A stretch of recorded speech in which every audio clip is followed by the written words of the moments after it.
Prime, a chaotic world of clashing elements thrown into war by demon lord Asmodeus, and defended by gods known as the Pantheon, the creation of the planescape.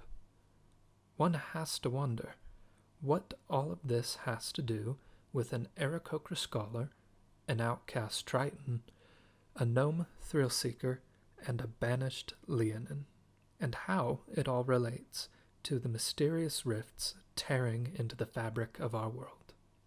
Callum smiles, looking you directly in the eye, and says, "This tale has had quite the beginning. Let's continue."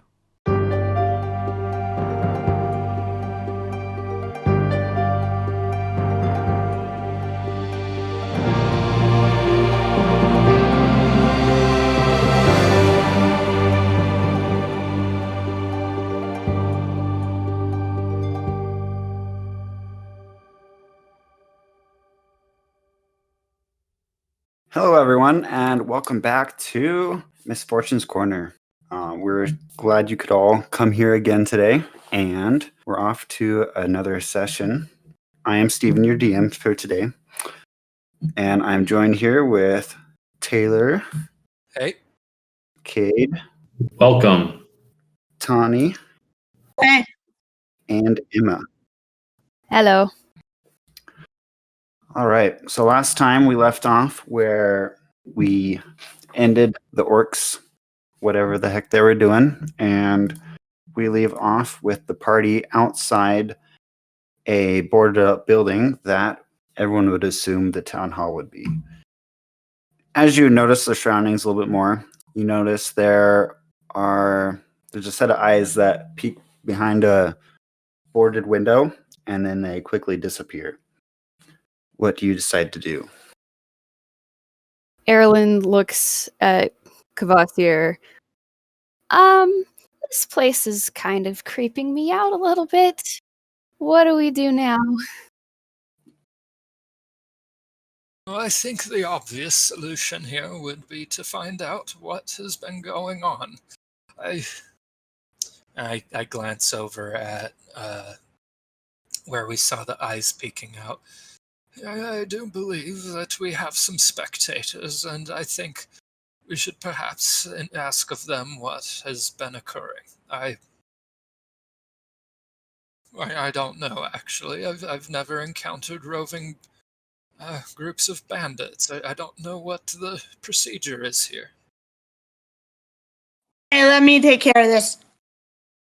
I go up to the building. I knock on the window. Hey guys.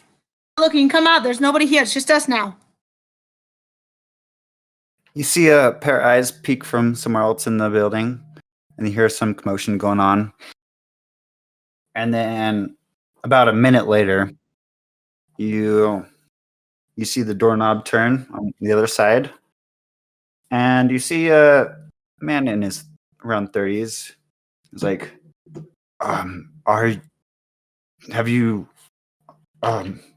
I'm not really sure what to say in this situation. What brings you here? Oh, we were just wandering on through here. So I had a bit of an orc problem.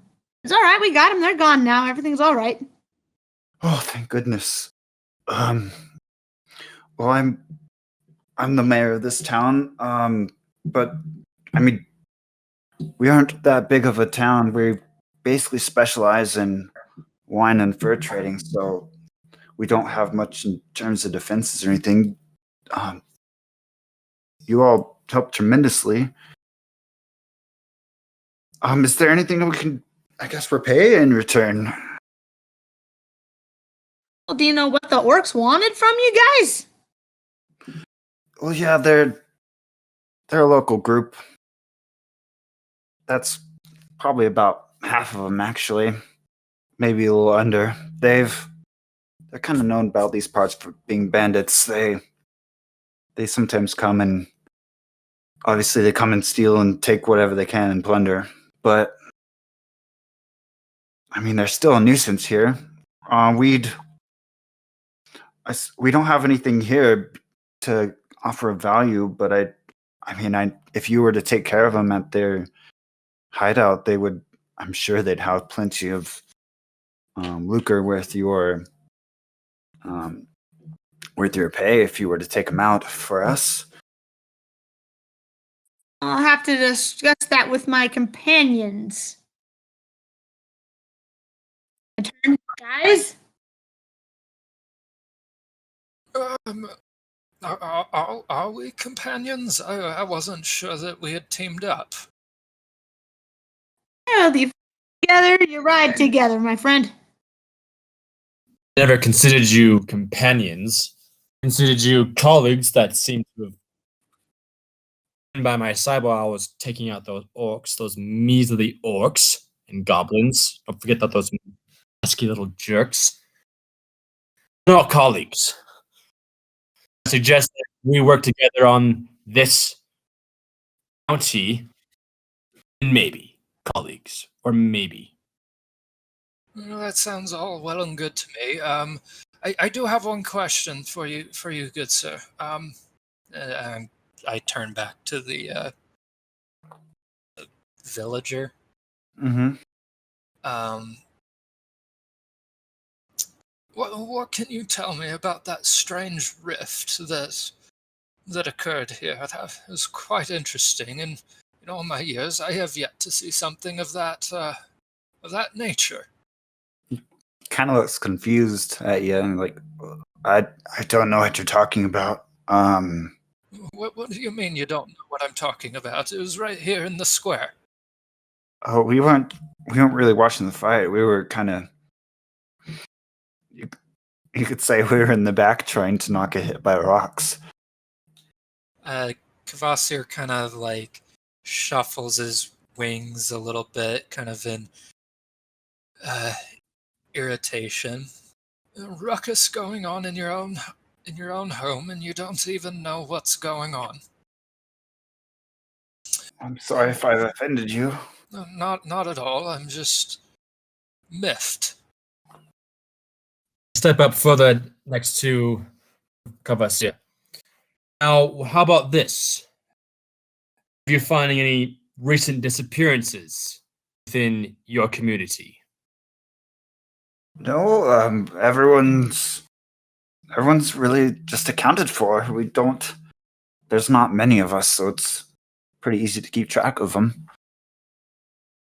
We probably have about 30 people in this village. Really? Why would orcs and goblins want to meddle with mere small village? Well, we're easy prey. As I said, we specialize in fur and wine, so that sounds like something they would want, would it not? Possibly. Anyway, they've been a scourge to the countryside, so we're not the only ones here. I turn to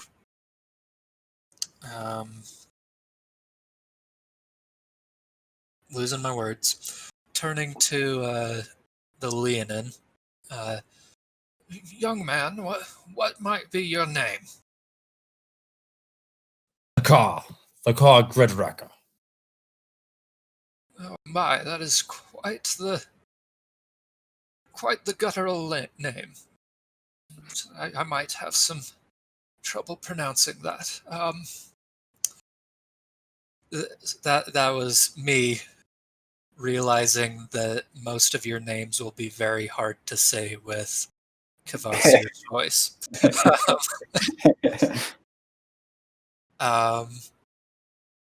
Where was I? How Thakar? How proficient with that? Oh, I forgot what you were using. Axe. How proficient are you with that axe? Car chuckles. Well, this great ox, by the way, has never left my side in 10 years. So yes, I'd say I am quite proficient. Very nice. And you, my little dear, what are your skills? Also, you see my feathered friend? I am an archer. I can shoot the nuts off a squirrel at 100 yards.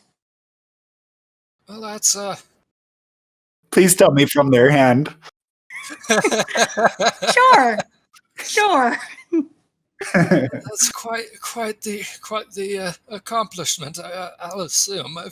I personally have never held a bow, but yes, I think that will do quite nicely. Erlen, my dear, Yeah? are you comfortable with these strangers joining us in a little expedition? I feel like it's our moral obligation to help these people out. I mean, if you're good with it, then I guess so. Yeah. I just don't want to get left behind. Oh, never. I turn back to the villager. Forgive me, occasionally my memory fails me, in terms of things that people say. You said that these bandits were based nearby. Yes, I believe they camp towards the Balon mountain range. Obviously we don't go too far over there, but we generally see them always heading towards that direction whenever they come and go.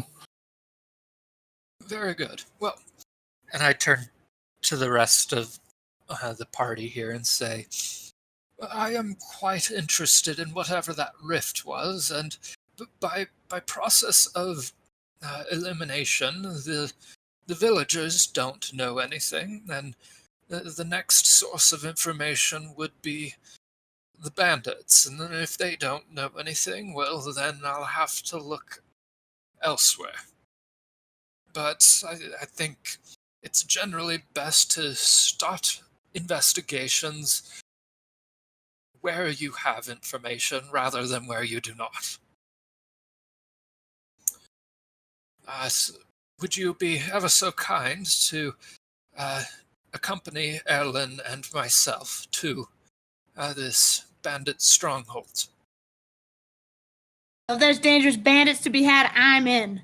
Tonto here, he can track just about anything there is. And if it means for me that I can find those bastard goblins, yes, I'm in. Greatly appreciated. I don't think would be much. We can't offer much, but we could offer you lodging for the night if, as you seem like wary travelers, you've been gone for a while. Could we at least offer that to you? That would be quite welcome, Kvasir says as Taylor realizes that he is out of spell slot.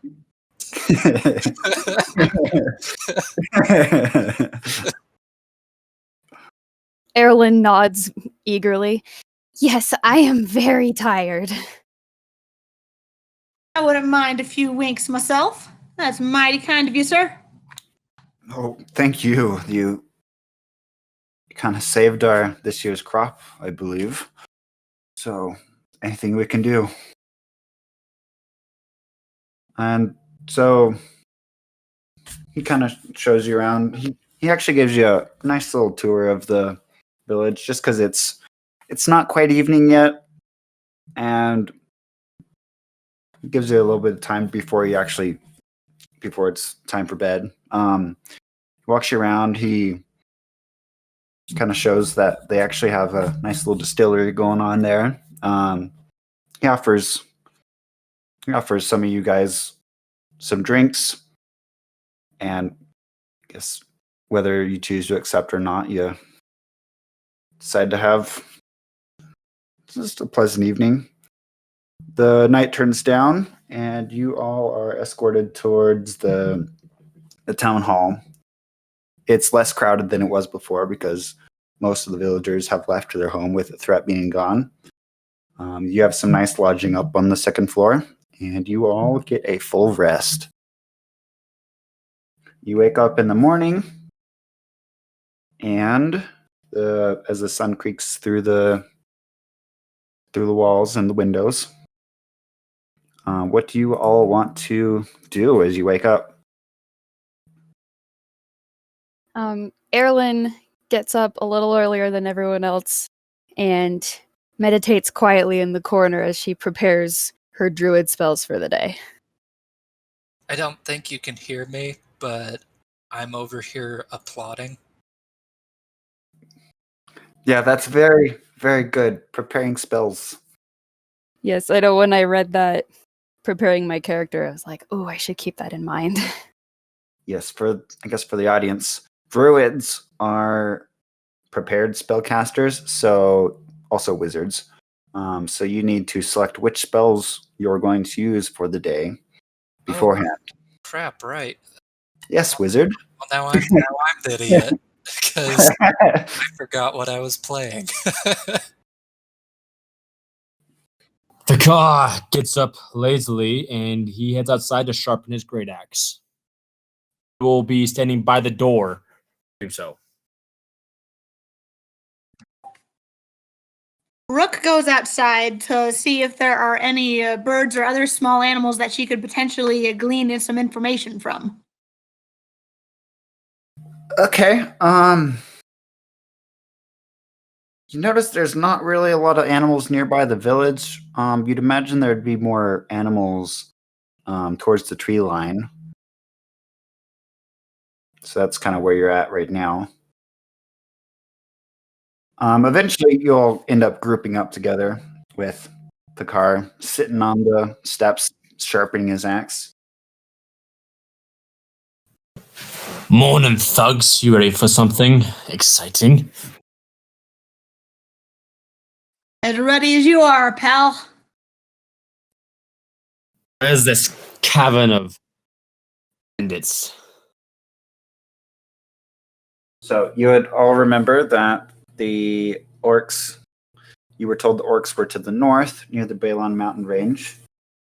And decisions are up to you guys. Well, unless anyone has anything that they wish to take care of before we depart, I think it's best we get moving before it gets too late in the morning. And I agree. Let's get on the road. Thakar, you seem to be a big, strong individual. Why don't you take the lead? That's a fair assumption. It's fine with me. Much appreciated. I lead the group up north. Okay. Tawny, did you want to talk with animals nearby? Yes. Do we see any particularly ravens around? Potentially any squirrels? You see squirrels. You see the occasional squirrels. They are observing from their tall trees. And just double checking, squirrels qualify as small. I'd say they're small, yes. I ask this because one of my gnome traits is that I can talk with small beasts, but I also have a spell where I can speak with animals, but that's for larger stuff. Your ability allows you to convey messages with it, but you can't actually talk with them, but they can understand you and do what you're asking them to do, but they can't actually talk back, from what I was understanding. Okay, that makes sense. I whistle to the squirrel. His ears perk up, and then he goes down the tree. Bunch of spirals as squirrels generally do. And then you see him peek his head out of a bush, and then he kind of hesitantly comes and walks up to your party on all fours. Oh, how positively delightful. I hunch down next to him. Seen the orc? The orc? He kind of tilts his head sideways, and then he kind of looks down the trail. That way? They went that way? He gives a little squeak. Squirrel says they went that way. I turn back to the squirrel. Thank you. I hand him a nut.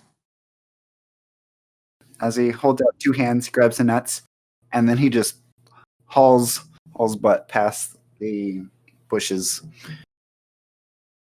and the squirrel is now gone. Well, my friend, it sounds like our orcs went that way. Well, that's where I'm headed if you'd like to follow me. My little friend, that was quite impressive. I don't think I've ever seen anyone talk to squirrels like that. Well, all the forest creatures are my friends. They give me all the information I need. Kvasir's like scribbling in a notebook at this point. Like, the small companion talks to squirrels. And then, like below that, are you writing like tasty snacks with question mark? you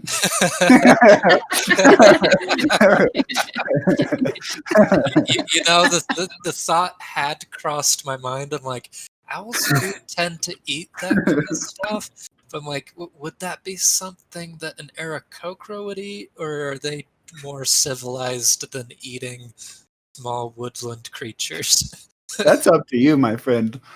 I think I'm going to say that Kvasir is more civilized than eating just random squirrels. He's very selective about which squirrels he eats. It needs to be prepared correctly, and since he's not a hunter, he's not gonna hunt down a wild squirrel. He might order one in a restaurant, but he's not gonna like snatch one on his own. Okay. Well, as you continue on, you start noticing that there's a few tracks on the ground, and then eventually, like you see, this is pretty well traveled path. And as you start moving on more, about a half hour in, you start noticing that there's less and less tracks. And then you get the idea that maybe we went down the wrong turn somewhere, but you're not picking up on where they would have gone. I'm sorry. I neglected to catch your name, little friend. My name's Nix Knackle, but you can call me Rook. All my friends call me Rook. Oh, a nickname. That's very interesting. I like it. Rook. I'm not an expert tracker, I believe is the term. But That would be about right. Tracker, I feel like we might have gone the wrong direction, or we've lost someone. The tracks here seem to have thinned out considerably. That is a mighty odd thing. I don't normally see that when I'm tracking my queries. But maybe Tonto here can pick something up. Perhaps. This would be absolutely, positively exciting. Perhaps they were spirited away by another rift. I hope it doesn't open up again and eat us. Oh, why ever not? That would be quite the adventure. This is something truly worth writing about. I don't know if it's all the same to you, but I kind of like to know where my adventures end up. Oh, but what's the point of an adventure if it goes exactly as planned? That is usually how our adventures end up going. I saw with that Riton. I'm not sure I trust it. Fair enough. No, I'm going to defect to your expertise in this matter. You know, if actually on cue, you actually hear a loud pop coming from the sky, and right as soon as you look up, you don't see anything. Okay. You all see that?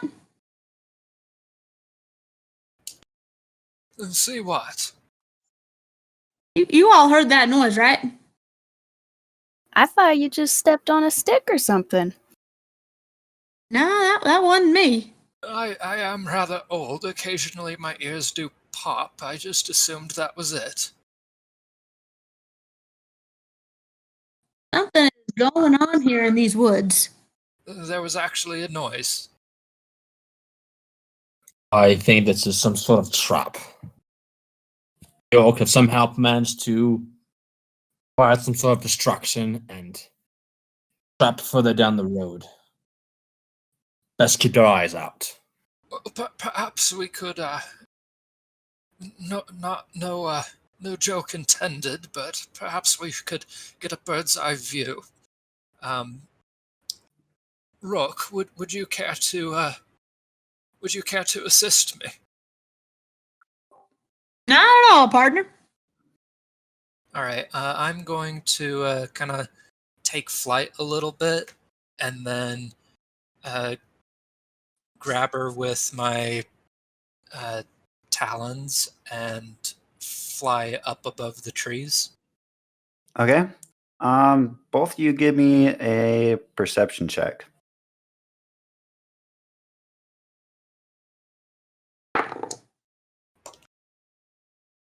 13. 21. Okay. With your combined perceptions, you're not really noticing anything out of the ordinary, but you are seeing that, I guess, the mountain range, it's further more to your north, so you can tell that this trail that you're on right now does not lead to the mountains, because you can see the trail as it keeps going up. You can see as the trees are parted.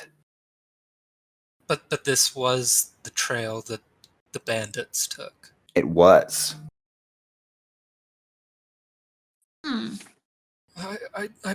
I kind of like look down at Rook. I do not believe that the bandits were going back to their supposed hideout. I think you're right. There's something else out here they're going after. Well, you're noticing less foot traffic going the way you are right now. Or perhaps, true. I guess to amending that, perhaps they departed from the trail and made their way through the trees. That could have happened. If we get back on down to the ground, we might be able to see if Tonto can find anything. He's got quite a sense of smell on him. He's pretty good at tracking. How about we get back to the ground, and I will return to the skies and keep an eye up here and follow you from above. That sounds like a solid plan. All right, so I return Rook to the ground and relay the plan to Thakar and Erlin. Okay. Rook, can you give me it's a survival check. Okay.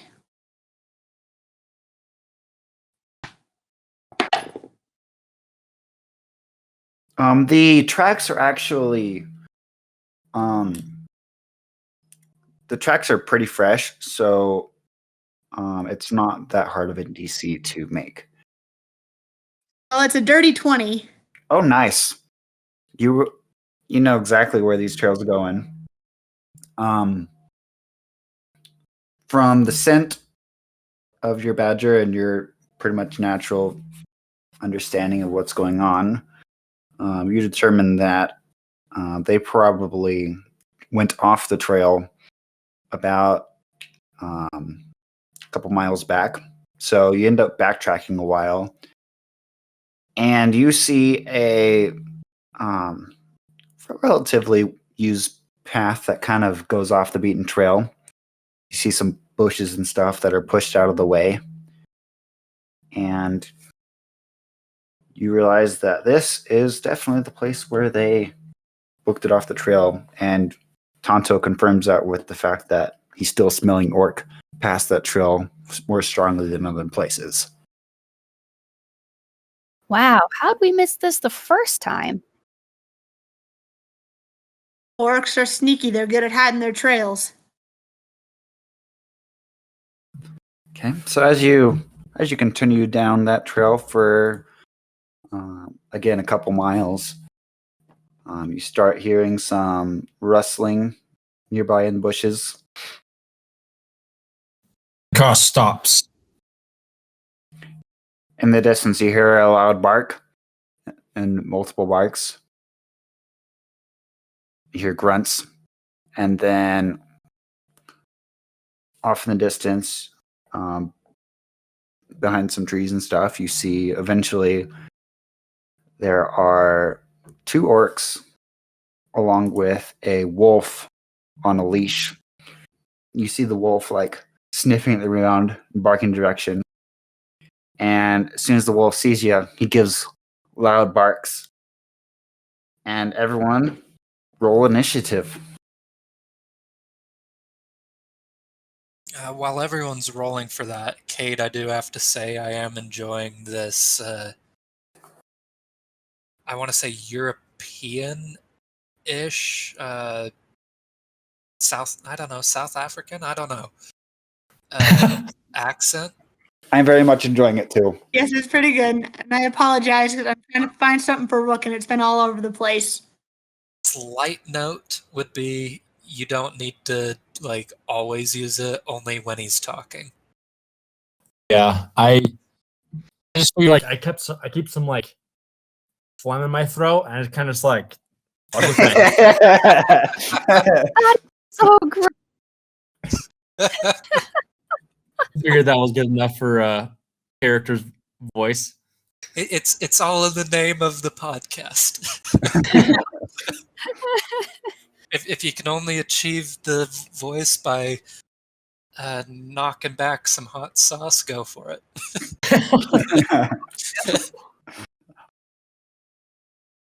I think the voice for me helps me to be more like aggressive and like blunt,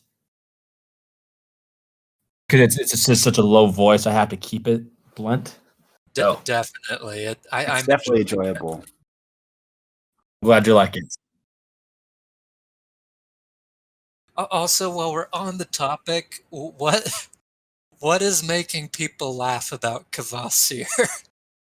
He's just it's such not a funny old man. It's not necessarily like your voice, but like it's just words that you choose. It's just like I can see Kvasir, like I can see him talking. It kind of makes me laugh. So it's just like it's the character that's making you laugh.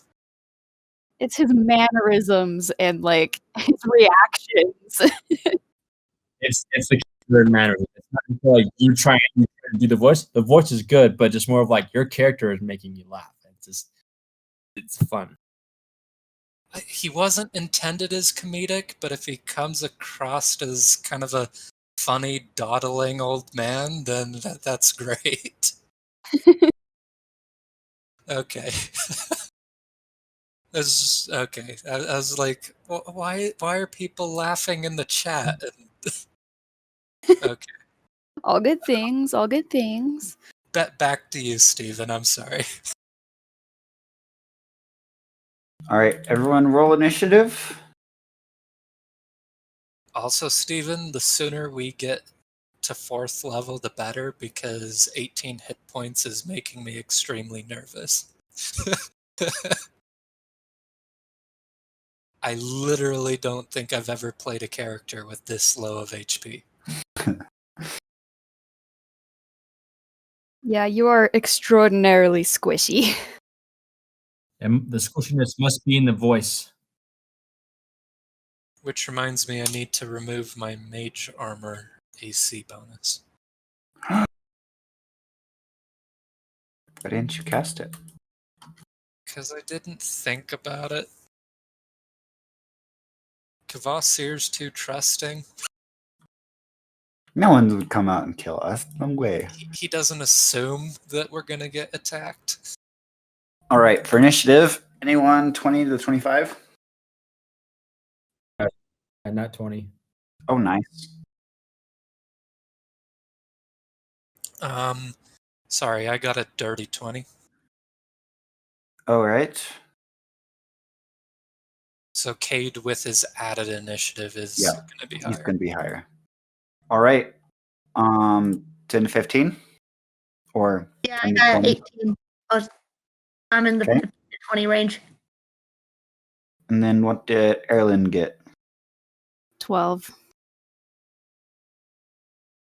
All right, first in the initiative, even though I rolled really good, Thakar, you're first. Sorry, Stephen, before you jump into that, I did say I was flying above the party. Okay. Sure. How high? I did say I was above the trees, so however high that is. Trees are probably about 30 feet high. So I'm like 35 feet off. Okay. All right, then. First off for initiative, Thakar, your turn. All right. Car hears the bark of the wolf, lets out an angry roar. Angry, daunting roar. And now the orcs and the wolf have to make a wisdom saving throw. Doesn't that require that you be 5 feet within them? Yeah, I think it's within 10 feet, Cade. In 10 feet. Okay. I misread that. Apologize. Well. All right. The card draws his great axe and charges toward Wolf. And it's a daunting roar. All right, so wisdom saving throw for everyone. Yes. All right. First one, the wolf. Fails that. Wolf is afraid. Orc passes, and orc passes. So the wolf is frightened. All right. Now, as I had used the daunting roar as a bonus action with my regular action, I use my great axe called Bloody Biter to take a hack at the wolf. Okay. Roll main attack. That is 15 to hit. That is a hit. All right, roll for damage. That is max damage, 15 slashing damage. You hear a loud, "Ow!" and wolf just goes down. Goodbye, wolf. Car lets out a grin. That is the end of my turn. Okay. Next up, Kvasir. All right. I am going to cast Jim's Magic Missile. You gotta explain what it does. I'm going to just read the spell description on this one because it's too good. Any apprentice wizard can cast a boring old magic missile. Sure, it always strikes its target. Yawn. Do away with the drudgery of your grandfather's magic with this improved version of the spell, as used by Jim Dark Magic. You create 3 twisting, whistling, hypoallergenic, gluten-free darts of magical force. Each dart targets a creature of your choice that you can see within range. Make a ranged spell attack for each missile. On a hit, a missile deals 2d4 force damage to its target. And then there's some more number information. Even Karen approves. Yeah, even Karen approves. That made me laugh way too hard. That is seriously the best spell description ever. That was fantastic. Oh, Stephen. I love that, man. Oh, anyway, but before I get into casting that, I did want to introduce a kind of fun themed kind of casting for Kvasir, and so when he casts spells that require a somatic component, or I guess in simpler language, the hand motions for a spell, instead of doing hand motions, he actually draws a rune in the air for the spell, and then once the rune's completed, it casts, kind of building off of his Order of Scribes thing. So as he casts this spell, he draws this kind of flowing purple rune in the air, and then casts it, sending 3 gluten-free darts of magical force, 1 at each of the targets. So the first one will, I guess, do top to bottom. Or, sorry, left to right from our perspective. The first one is a 8 to hit. I'm guessing it misses. The second one is a dirty 20 to hit. Mm-hmm. And the last one is a 14 to hit. Yes. Right. So guy number 1, or I guess guy number 2, the first one that got hit, takes 6 force damage, and the other guy takes 5 force damage. Okay. And I think that will be my turn. Okay. Next up, we have the orcs. First off, one of them is he's gonna charge, so he's gonna be able to use his aggressive nature to get within melee of Erlin, and he's gonna take a great axe attack on her. Ah, dang it. All right, that's a 24 to hit. Yeah, that hits. It does 6 slashing damage. Youch. And then one of them's gonna come up to Thakar, take a great axe swing at him. That's a 16 to hit. That barely hits. Okay. 7 slashing damage. And then another one comes up to Thakar, takes a great axe swing at him. 18 to hit, so that's a hit. Another hit. 9 slashing damage. And that is their turn. Next up, we have Rook. Well, Rook whistles again. Tonto, sick! And he is going to rush at the orc that is in front of Erlin. Really hope I'm pronouncing that correctly. I apologize if I'm not. And he is going to do a multi-attack. First, he is going to do his bite. And that is a 21 to hit. Yep. All right. So that does 4 damage. Now he's going to do his claw attack. And that is a dirty 20 to hit. Nice. That's another hit. All right. So that one is going to be 7 damage. Okay. And that's my turn. All right. Erlen, your turn. Okay. I am going to use my scimitar to slash at the orc in front of me.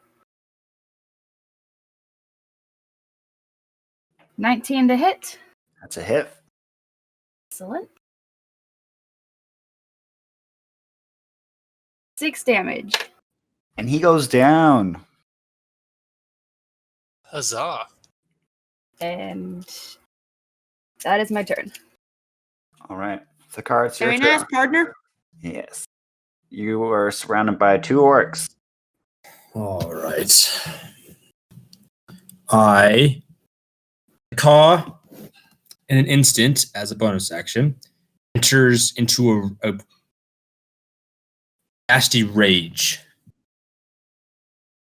Car's hair is raised on the back of his spine, turns to and stares the orc in front of him right down into his face, and returns a great axe swing in favor. That is 22 to hit. Hit. Oh, I almost rolled max damage again. That is 14 damage, slashing. He goes down too. Very nice. Cause the best. And that is the end of my turn. Okay. Kvasir, your turn. I'm gonna trace a good old reliable rune of Eldritch Blast. Eldritch Blast! I can't make the noise with my mouth, but you know what I'm doing. Oh no. That might not hit.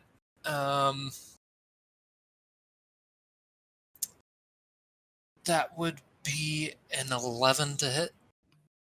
Sorry, no dice. I have plenty of dice, thank you, but I understand what you meant. I don't think I have any bonus actions that I can do here.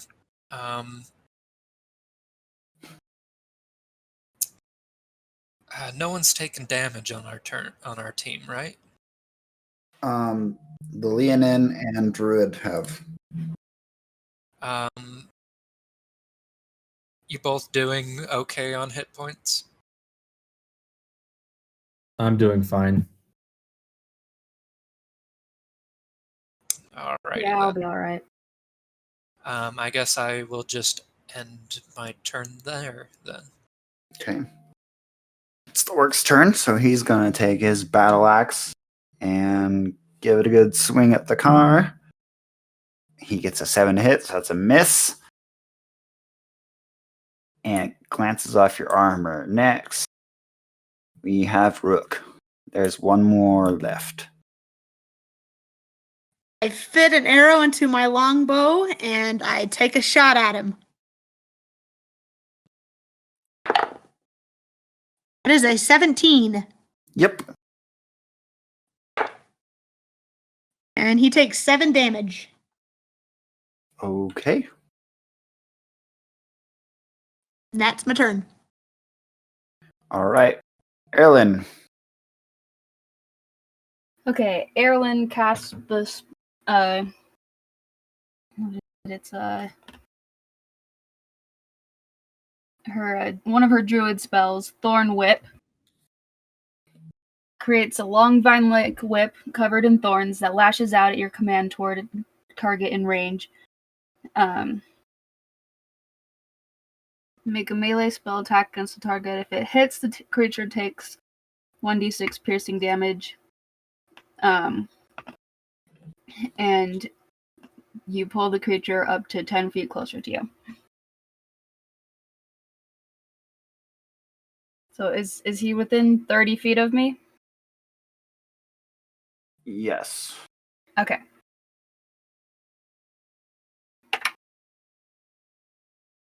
Ten to hit? That's a miss. Dang it. At least it didn't burn a spell slot. That's a plus side. Okay, does that take me? Okay, I think that's all I can do for now. Okay. So that's my turn. Top of the round, the car. I look at the last orc, and the car says, "I'm going to enjoy this," and takes a swing with his great axe. 17 to hit. That's a hit. Clean hit. 10 slashing damage. And that's the last of the orcs. You've completed combat. Woohoo! One hit wonder. Let's go. Yeah, just took one hit. Take them all down. It's like that. Love this I- axe. Will land. Well, that was rather interesting. But I take their presence to mean that we're on the right track. Ever onward, then? Can't wait to find more orcs. Let's ride. How many more do you think we're gonna have to fight? That was kind of scary. Oh, come on now, little lady, take heart. Won't be too bad. I hope you're right. Guess it's been going all right so far. All right, then. As you continue along the path, you notice that you approach to where the path would end up touching the mountain range, and you would notice that it's a little bit steeper. It's about like a 35-degree slope, and you end up working your way up there. Does anyone want to do anything while you're working your way up the cliff? Doing? No. I am gonna just state the ever constant that I'm gonna fly up the hill rather than walk because Aarakocras are slow. They actually have a slower walking speed. So I'm kind of just flapping along behind everyone. I take it we're just continuing on the path? Yep. All right, you want to give me a party order? I will be first. Okay. I will be right behind him because if we're going into mountains, mountains are my favorite terrain. Ooh. Can you explain what that is? I will be happy to. So one of the things that I have as a ranger is, of course, my favorite terrain. This is my proficiency bonus is doubled when proficient skills when you make an intelligence or wisdom save related to it while traveling for an hour or more in your chosen terrain. Difficult terrain doesn't slow your group's travel. Your group can't be lost except by magical means.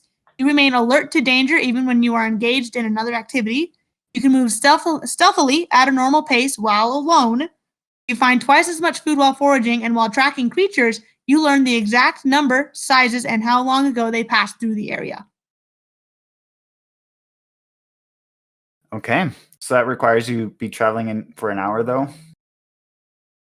And so if we're traveling for an hour or more, we're not slowed down. Okay. That's what I mean. Right. So basically it means we can't be lost, and if we're foraging, I find twice as much food. And when we're tracking things, as we are now, I can learn the exact number and how of beings and how long they were there. Okay. So with that, you would know that there are orcs mingled with, you see wolf tracks and you see goblin tracks. You notice that there are more orcs than there are goblins. You'd say that about a day ago that there was roughly, let's see, 11, however many you fought at the place, along with goblin tracks. And that's everything you see that you can tell that went through the past couple days or even weeks. All right, gang. So there's been about 11, 12 these orcs and goblins that have come through here within the last 24 hours. I say we're heading the right way. Let's keep on going up this trail, but quietly. We don't want them to know when we're coming. As you proceed onward, the car, your leg kind of tugs on something, and then it gives way really fast. Everyone that is down on the ground, give me a dexterity save as you see boulders dislodge themselves from the mountainside and roll towards you. Got a 11 for Erlen. 7. 21. All right. The car, as you're a little more ready on your feet for this, so you manage to dodge most of it, but you get nicked by a few pebbles as it's going down. So you take 3 bludgeoning damage. The rest of everyone else, you all get smacked by some pretty hefty boulders. They're about 5 feet high, 5 feet tall, round boulders. And you take 8 bludgeoning damage as the boulders roll over you and they almost push you off. For crying out loud, you watch where you're going. Where did those come from? I don't look for traps. I go and look for enemies. Yeah, y'all would notice that there's clearly a string on the ground and it looks like it's been tripped. Is everyone quite all right? May I roll a perception check to see if I can see any other traps? Okay. Give me a perception check then. 8. You don't see any traps nearby. Do you want to? I'm guessing you're searching for traps as you're continuing on. Yes. Okay. Do we continue? Yes. Okay. Let's go. Yes, just So- more carefully. You end up continuing up the slope, and you eventually come to a part where there's a kind of a dip in the mountain range. Dips into a valley, but it's not that big of a valley. It's more of like a crevice. And you see that there is a rope bridge that is suspended across the chasm. And then on the other side, you see that there is the opening of a cave. Now, this rope bridge, it's about 20 feet up in elevation from where you are right now. There's a few zigzags you have to go up. I forget what they're called, but anyway, I wish I remembered the word for it. Switchbacks. Switchbacks. Yes, there's some switchbacks that get you up to the bridge. From what you can see, is on the bridge you see a pair of little dainty legs just kicking up and down in the breeze. As you can tell, someone's sitting on the bridge, and you can hear commotion going on. Question for you, Stephen, and this is going to be entirely up to you because it isn't part of the racial features. This is just me making a real world argument. Since owls are considered stealth flyers, would you give me advantage on stealth checks while I'm flying? Because otherwise I don't want to fly up there to look at it. I'd say with mechanics, no. Just because you are physically an Aarakocra, and you're bigger than an owl. So I don't want to alert them that I'm here by flying up there with I feel like massive if I give it to you, so then that might become overpowered later on. I respect Just that. permanent advantage on stealth when you're flying. Seems a little broken. I respect that call. I wouldn't have given it either. You never know if you don't ask, though.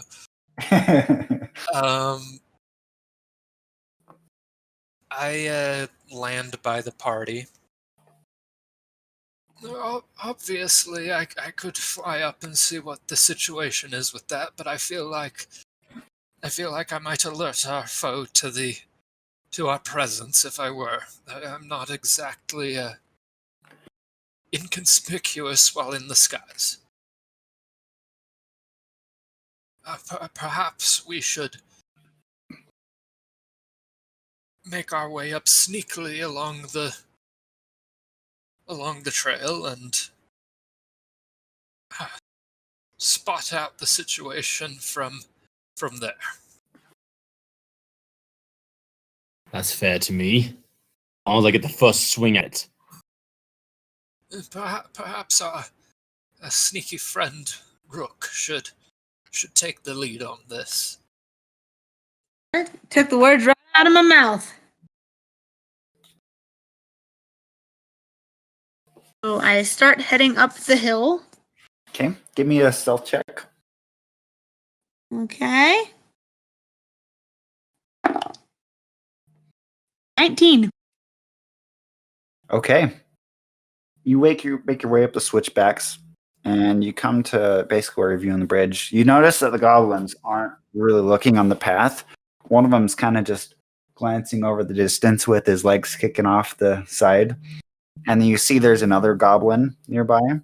He just has like this large stack of rocks, and you see him one at a time just pick up one of the rocks, look over the side, give a little toss, and you can tell he's trying to hit like a specific tree down in the gorge.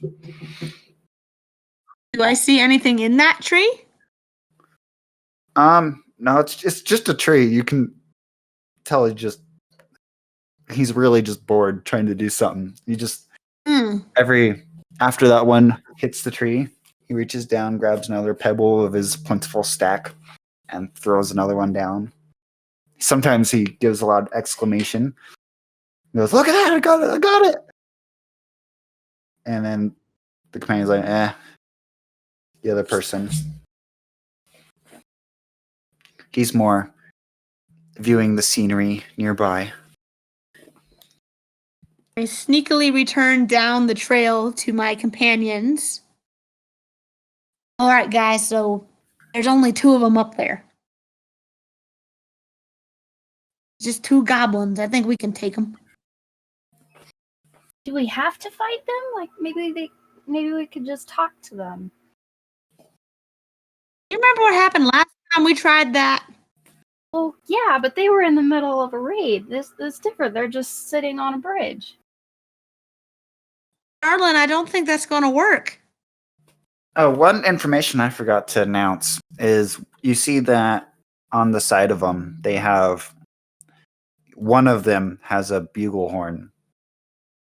So like a carved out goat horn nearby. He just has it on his pouch. That changes things. That does change things. Just a little bit of a detail. They are technically are supposed to be keeping watch. So if they're not expecting a group of random misfits to show up on their doorstep. So if they ever see this, they'd blow that horn immediately. I say, let's blow their heads off. Well, but if we miss, then we're just going to get in trouble. And don't miss. I guess that makes sense. Hey, Kvasir, did you see any other way up this mountain beside that bridge? I must confess that I wasn't watching, or not watching. I must confess that I wasn't looking. My apologies. As to the proposed plans, I do think both Erlen and Thakar make rather compelling arguments.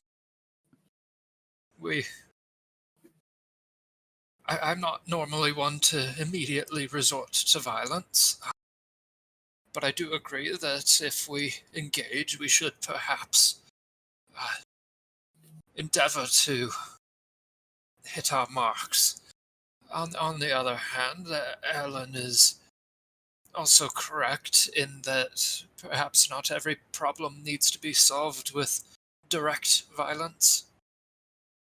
Well, perhaps we should mix our plans a little bit. We should take the non-aggressive approach first and see if we can pass by that way, but if not, then we will deal with things the Thakar way. Does that sound like a fair enough compromise? Car grins and says great acts with excitement. Could not agree more. Very well. Why don't we appear as non-threatening as we possibly can? Perhaps only send one or two of us, and if things turn sour, then the other two can join in. Yeah, maybe me and Rook should go up and you two kind of be back a little bit, because no offense, Kavasir, but you can be kind of intimidating just because you're a giant bird. And, well, Thakar, you're just a really scary guy, so that probably wouldn't help our chances either. I have never once thought of myself as intimidating. But I see your point. To some of the smaller races, I guess I can come across as rather large. Small? Who you calling small? I think he just meant anyone smaller than him. He kind of does that thing that owls do with their neck, where he kind of like moves his head backwards and he like raises an eyebrow and tilts his head. He's confused about your confusion. It's okay. Don't worry about it, Kavasir. Very well. We shall wait here, but be safe, my dear. Oh, I'll try. I sure don't like getting into messes. You make your way up. They don't seem to notice you until you hit the bridge. Stephen, I would like to, if possible, hold an action so that if the one with the horn reaches for it, Eldritch Blast. Okay. That's fair. The one with the horn's the one with his legs kicked off the side of the ledge. Alright. Okay. All right. So as you hit the bridge, kind of the one that had his legs off the edge turns your way. He speaks in common. He's like, "What are you doing here?" We're just making our way up the mountain. Well, get your way back down the mountain. Well, now it's not going to help us. We got to get to the other side. We don't mean any harm, partner. We're just trying to get across. No, this isn't even off the main path. You need to go right now. We will if you'll just let us cross the bridge.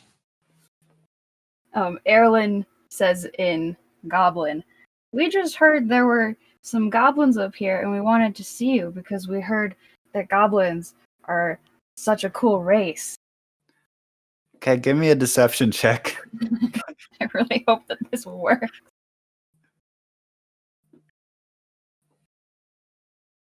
18? Okay, he believes you.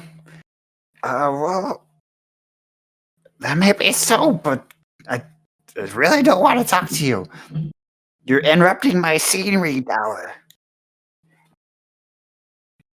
Oh, I'm sorry about that.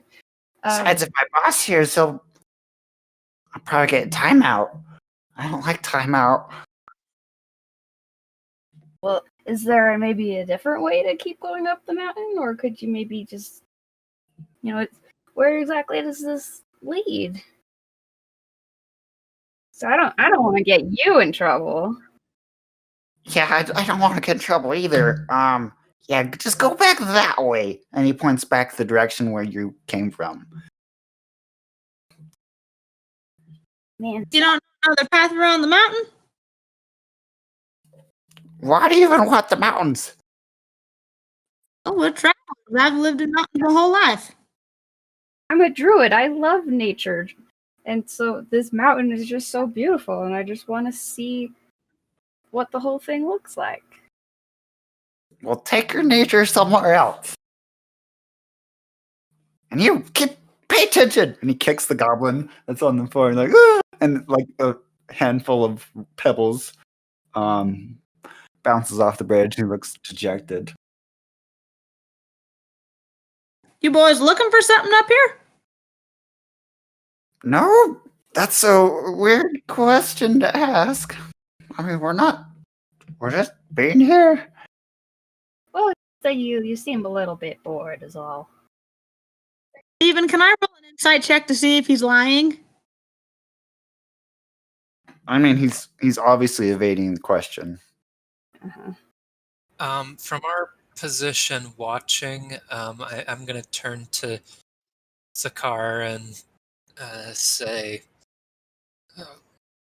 my friend, I do not believe that things are going quite well over there. I would prepare for your way of doing things. I had hoped that we could solve this without violence, but Perfect. Well, if you guys don't leave, I'm gonna have to get somebody to remove you. If you know what I mean. Oh, no, hold on. Just slow down there. We're just having a conversation. Steve, how close am I to them? They're up the switchback still. So you 30, 40 feet. definitely not. Each switchback would be like 50 feet. So there's like you'd have to go up one side switchback and up the other. So you're about 100 feet walking up the switchback from the bridge. And the bridge is about another 50 feet long, but it's over the chasm. So I'm quite a ways. Yes.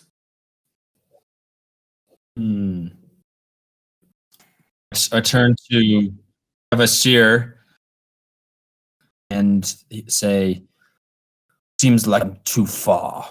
So I'll take out, I'm gonna call it destruction. Buy this time.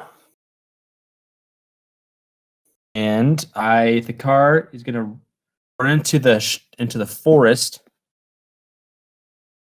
And There's no forest nearby. You're just on a rocky cliffside. I'm gonna Yeah, knock so- over a boulder. so the switchbacks kind of are like, I can think of a scene in Lord of the Rings to describe it, but I honestly can't think of where in the movie that is, so I'm not going to try. It's like a zigzagging path that goes straight up the side of a mountain.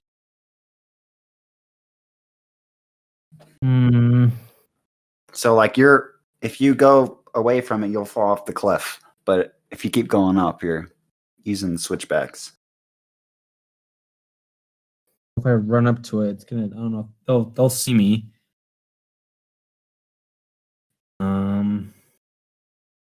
At this point, I don't think we're going to get past without a fight anyway, so you might as well. Right. This conversation Or- is going nowhere fast. Or he's gonna need someone to make sure he doesn't blow that horn. The car's gonna beeline it.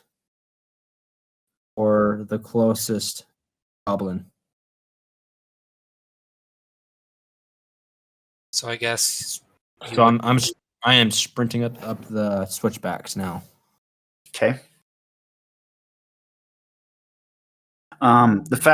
So the goblins are paying attention to your general direction. So it's not very hard to see you. The fact that you're going up the switchback and you're charging up there. They're intimidated by that.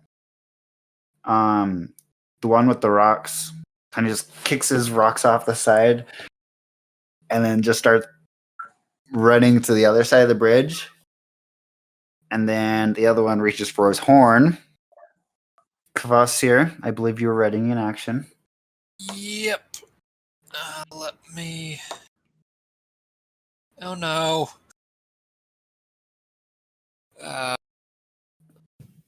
That's a 9. It whiffs off as you see the goblin blow into the horn, and the loud sound is made. That's no. poor wording, but yes. And we'll see you next time. Oh dear. Yes. That is what it Wow. must be called from now on. The sound is made.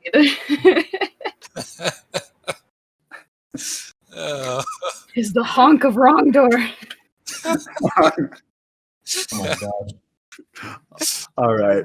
Thanks everyone for watching. I'm listening. My word's stuck right now. Thanks for watching on something you can't see.